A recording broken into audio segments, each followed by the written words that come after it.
The boss is busy. Need a minute with your boss?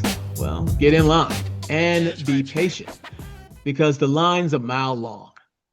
Corporate America is flattening, not in the economic sense, but in the organizational one. A decade ago, the average manager oversaw 5 employees. Today, that number is closer to 15, and in some companies, it's north of 20. Google cut 35% of small team managers. Intel axed half its management layers. And Amazon told its investors that it wants bigger teams. Middle management, once the glue between the boardroom and the bake room, is dissolving. On paper, it looks great. Leaner org charts, less bureaucracy, investors cheer, boards clap. But inside the cubicles, it just feels different. Managers are drowning in reports, approvals, and meetings. They're stretched so thin they can't mentor or coach the people they manage.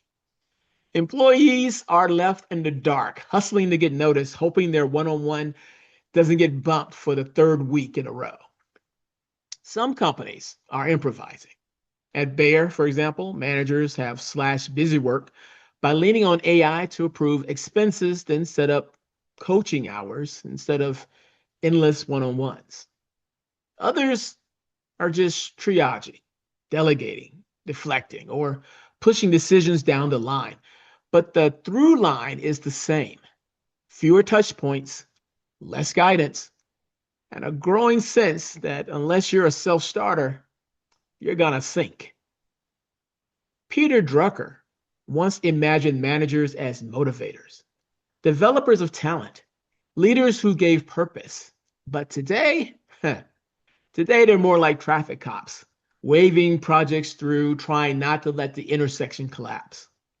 Workers feel it. Workers feel it.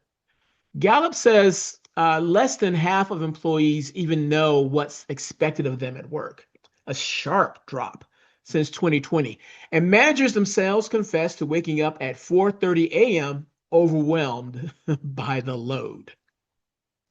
This is the hidden cost of flattening. Fewer bosses mean fewer mentors.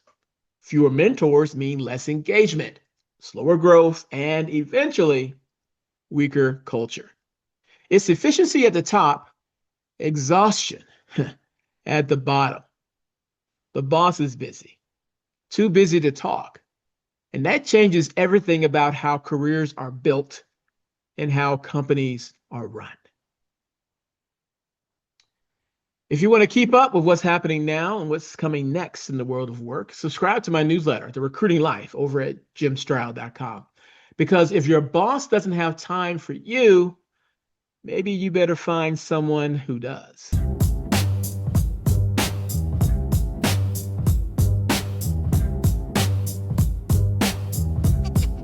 It is rich.